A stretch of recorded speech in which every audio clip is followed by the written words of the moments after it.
Lego Marvel, we need to talk. I love you. You are my favorite theme that's currently being offered by Lego, but you've had a problematic 2020. From offering weird sets to some kind of decent ones to ones that really nobody asked for, it's been a wish-wash of a year in 2022, and I want to give you some suggestions how you can be better going forward.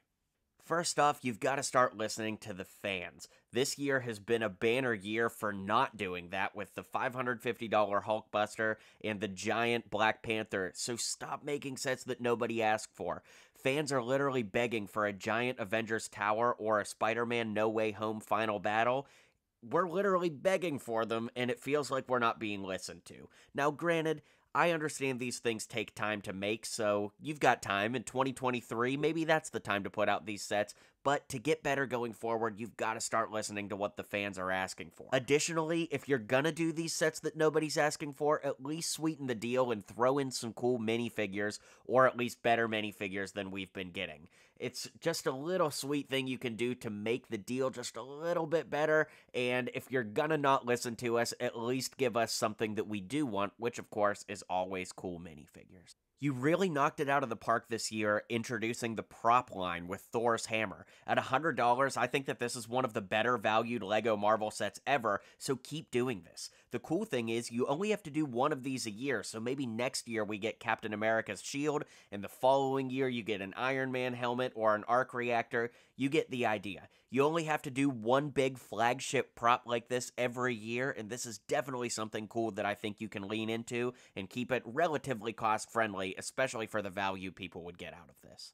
Marvel, one of my favorite things about you is your long history, but you don't tap into it enough. Almost every LEGO set you've given us over the years has come from video games, almost entirely from the MCU, or from cartoons.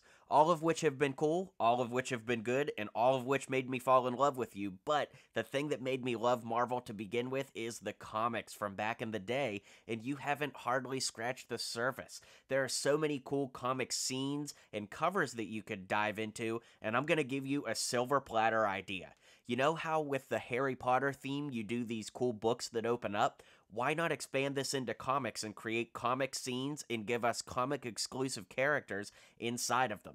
This would be so easy to do, the price point works, and we know Harry Potter fans tend to really like these books, so there's no reason Marvel fans wouldn't like it too, and I think that you would really benefit from doing something like this going forward. Speaking of things you can borrow from other themes, what about dioramas? The LEGO Star Wars dioramas have been pretty popular this year, so imagine doing it for the MCU with the iconic scenes from across all of the Infinity Saga, and even some of the more memorable scenes from recent movies. Regardless, these are just a few I thought of off the top of my head that would translate so well into price-friendly dioramas.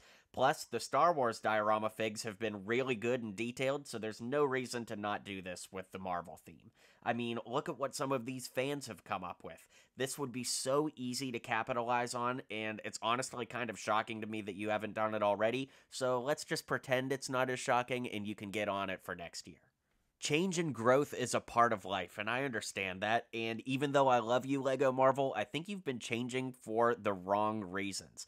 I understand that it's a competitive toy market these days, but take a look at the Hulkbuster that just came out. It's $550, and it's really similar in size and scale to the Hot Toys Hulkbuster, which for a few $100s more is an exact movie replica, it's die cast, and it's just a better model all around. If you take a look at some of your lower priced competitors, for $22.99 you could get a Marvel Legends figure, for $11.99 you could get a Funko, or for $50 you can get the Iron Man figure, which has really not been a big hit with fans. So the thing is I don't want you to lose sight of what makes you special. LEGO is first and foremost a building experience. The figures have become iconic, but the builds are what we come to you for. So don't try to be another toy company. Really dig into what makes you so special and why we love you in the first place, and I promise things can turn around. Just listen to the fans, consider some of these ideas I've talked about here, come up with some new ideas, and dig into the things that we've already loved about you, and I know that there's a bright future ahead. To anybody out there listening, I'd love to hear what you think of these thoughts. Where do you think LEGO Marvel is going in the future, and what have you thought of the past year 2022? I'd love to hear what you think. Be sure to hit like and subscribe, and I'll catch you guys on the next video. Well, you made it to the end of the video. Thanks for hanging out with me today, and don't forget to hit like and subscribe, and maybe check out one of my other videos listed here.